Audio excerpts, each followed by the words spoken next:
We go from basement to basement to basement, and we bring on the head football coach of your Georgia Tech Yellow Jackets. Coach, we got the signed helmet ready to roll right here, baby. Yes, Not everybody's got one of those bad boys right there hanging around the house. There it is. How you doing? I'm doing great. My basement's not quite as nice as yours, Pack. Well, listen, you didn't have ESPN put $500,000 into it either. So it's a whole different story. Right. So what's going on in pandemic life? You finally got the guys on campus. So it's got to feel good to get everybody around the campfire, get a little vibe going around the building. So what's it feel like? Yeah, no doubt. We've been very intentional how we're doing it. We're back in phase one. There's about 20 guys that are in phase one. Phase two starts rolling in on Saturday. Just really excited to see the guys. Wes, you knew me back when I was a graduate assistant here at Georgia Tech and did some graduate work in organizational psychology and never knew that I was going to use it as much as I have over the last 3 months. Well, that's the part I want to ask you about because I know how much of a detail guy you are and Right. how much systems work for you and all the things.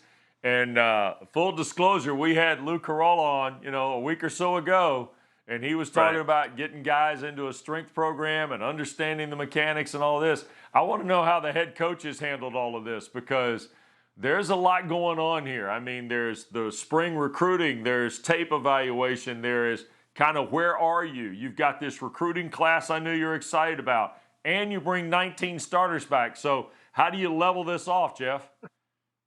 Wes, that sounds like a lot, man. So, yeah, we've been juggling a lot.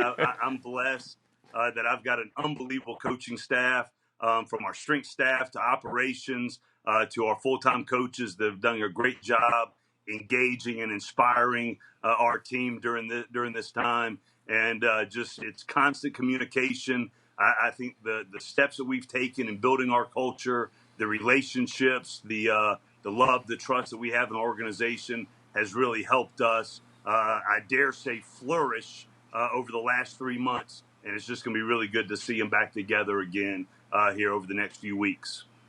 Coach, I'm watching these highlights of that beautiful green grass there at Bobby Dodd. We had Roddy Jones on. He's like, Pack, I can't believe we're getting rid of the green grass. So what's the new turf like? Yeah, well, it's still in the process. Hopefully by the end of July, it'll be ready. Wes knows our setup. Our practice fields are a little over a quarter of a mile away. So just the efficiency that we need to use on Sundays and Mondays and even some of our Thursday and Friday setups, being able to go out back and use the facility, enhance our training program. Our strength staff does an amazing job. And just for them to be able to go right outside of the weight room on the Bobby Dodd Stadium Grant Field is going to be a huge advantage for us efficiency-wise and just give us more space to increase the workload to help our players. Hey, Jeff, I got some insight the other day that what you're getting installed is the top of the line and in some ways brand new technology because like most field turf or artificial turf systems now that simulate grass that have the rubber pellets in it, you're not going to have the rubber pellets in it. Right. This is going to be a field that's a lot cooler. They're going to use coconut husk, as I understand. Yep. I mean, there's some really 21st century stuff going into this, right? Yeah, and one of the cool things, too, is I think our grounds crew does an amazing job. And the surface that we've been playing on the last couple of years is one of the top in the country. This turf is actually specifically designed and engineered to play exactly like the previous surface. But we'll be able to use it 365 days a year. It dissipates heat, and hopefully will help prevent injuries. And it'll be really good for our student athletes. Coach, you know what? Let me just say something. It's 8:21 in the morning. I had a gentleman yesterday comment that Wes Durham was the Anthony Fauci of Packer and Durham, and then he drops coconut husk on us in an interview 20 minutes into the show. If somebody had coconut husk, you were a winner because I don't think that phrase has never been uttered in 158 shows. Coconut husk. Hey, tell him, Collins, right? That's what it is. Yep. It is. It's exactly what it is.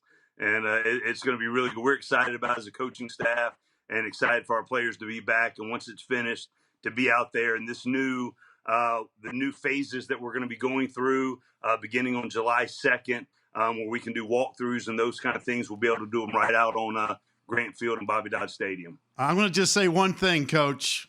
If I walk into a Waffle House and they don't have coconut husk on the menu, I'm not going for it. So I'm going to just take your word for it on this one before we get really into it. But that whole Waffle House thing, that you and I bonded on that bad boy, and I have never seen coconut husk at a Waffle House.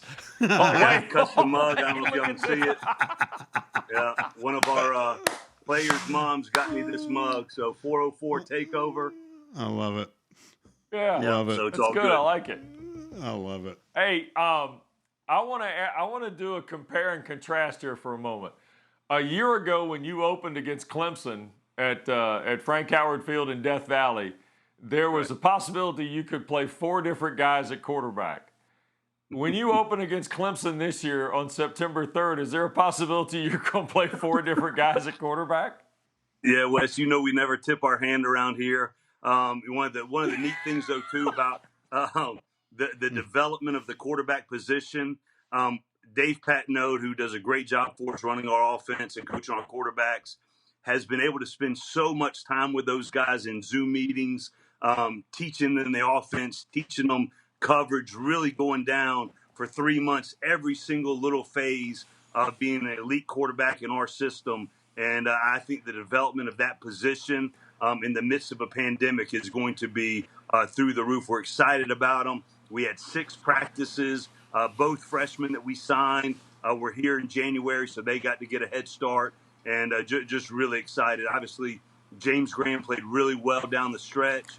Jordan Yates got some meaningful snaps late in the season as well. And then we signed 2 of the best quarterbacks in the country to come join us. So it's an exciting time. That's an exciting position to help us move forward. All right. You mentioned Jeff Sims and Tucker Gleason, so that's the 4. Yes, have we declared a position? Have we declared a position for Tobias Oliver this year? Is that Yes. something that you and Pat Note are in the chemistry lab looking at? Well, I'm the head coach, and I also coach the DBs as well. And I made an executive decision, and Tobias was the one who initiated it to come play corner. And through 6 practices and an entire offseason, he did an amazing job. And really excited about his skill set, his competitiveness, his attitude, his length, his speed, and just how hard he plays and what a competitor he is. I think he's going to be one of the top corners in college football. Coach, I'm going to switch gears on you a little bit. A little ACC on ACC conversation. You come rolling in from Temple. We just talked to Pat Kraft the other day. He's now taking over as the Boston College Athletic Director. We really enjoyed our visit with him. What else can you tell us about the BCAD? Yeah, I mean, I don't have enough time in the show to say all the accolades and how strongly I feel about Pat Kraft. He gave me my first head coaching job. You can see the jersey in the background, and Pat Kraft is actually on that in that frame as well. But a dear friend. We won a lot of games together, and the way that he runs his athletic department is top notch. And just proud of him as a friend, and just excited for our conference that we get somebody like Pat Kraft in the league.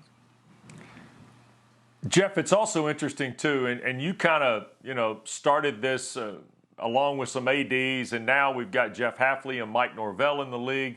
Again, guys who you're familiar with in one route or another. And you also, as you mentioned at the top, were a GA in this league. Does it feel like the ACC, despite the veteran presence of a guy like David Cutcliffe and certainly Dabo, who's had great success at Clemson, Max returned to Chapel Hill, does it feel like the ACC is really starting to hit its second wave, if you will, of football prowess? Yeah, I think so. And that just we've been throughout the last 3 months having ACC head coaches calls almost once a week. And just to sit there in that room or virtual rooms with those guys, and just the knowledge and the experience and the level of care that we all have for our players, and for the advancement of the ACC is really special. I've gained a lot of respect for every man that's in positions of leadership in this league, and just really excited for the future. All right, I would be remiss if I didn't ask you a question. I started off by showing you, of course, the signed helmet that you brought when you were hanging out with us here in our basement. Right. And I know I'm not going to probably get an answer here, but I'm going to ask it. You have done a great job of the brand, the culture, the 404. There's always something cool. I've said last year during every press conference, every time we had the coaches' press conferences, I said, man, there's always something new with Collins. He's got something up his sleeve. We talked about that whole marketing aspect, which I'm always fascinated with. Can you give us a subtle hint on maybe something you're working on that we can expect for Georgia Tech and the 404 from a branding perspective? There's so much. I mean, we partner with J1S, which is one of the top marketing firms in the country. They did great things with the University of Oklahoma. They've now partnered with us. And so I think in the fall, you'll see some really cool rollouts. I can't tell you too much because some of them are almost too cool. I would not do them justice. But the other pieces, we partnered with Jeremy Darlow for our players' brands to really help them enhance how their presence is on social media, and so that they can do big things as well. We talk about the Georgia Tech brand a ton, and we'll get a lot of exposure that way. But we're also committed to developing our players' brands at a very, very high level as well. And that's where the Jeremy Darlow piece comes in. And he's done a great job communicating with our guys and helping them, even though we've been apart, building their brands on social media as well. Hey, one final thing here. Georgia Tech led the way in something during this time that I think is fascinating. And it also occurred, with the social injustice and all the things that our country's been going through in the last 3 weeks or so. Nell Fortner, Eric Reveneau, and then you also got into the momentum and the movement of getting November 3rd as this National Day for Student Athletes to vote. How important was it to see that germinate within the walls of the building, and also to see the reaction from student athletes and colleagues across the country, Jeff, about this opportunity for student athletes to get out and vote? Right. So whenever we started having all these conversations with our players, and we would have small group settings, and we were being very transparent, how we could positively affect our community, how we could affect change in the world, how we could play our part for the social injustice. And, one of the pieces that came up with our guys was, making sure we understand, our right to vote, and we need to make that a priority. And then both of our basketball staffs began this initiative, and I ran it by our players, the leadership group, and they wanted to be a part of it.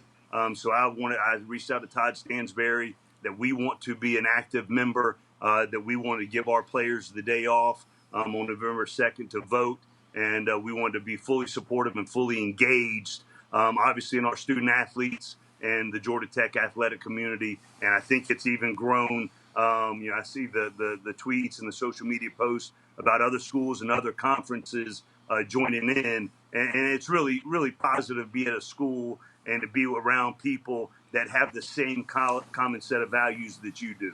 And, when you have that, you can do really special things, and that's what we're trying to do every single day here. All right. Well, once again, you delivered the goods. Right, Pat? Appreciate it. Always. Collins is always an easy 15 minutes. That's what it is. It's an easy quarter. In fact, that's what we may just call it, an easy quarter with Jeff Collins every time he comes on the show. Jeff Collins. That's it. Yeah, the next segment will be easy quarter with Jeff Collins. Stay safe. Great to see you. Best to your family, my man. There he is. I like it. Thanks, guys. You bet. Jeff Collins, the head football coach at Georgia Tech with Packer and Durham this morning. Our thanks to him.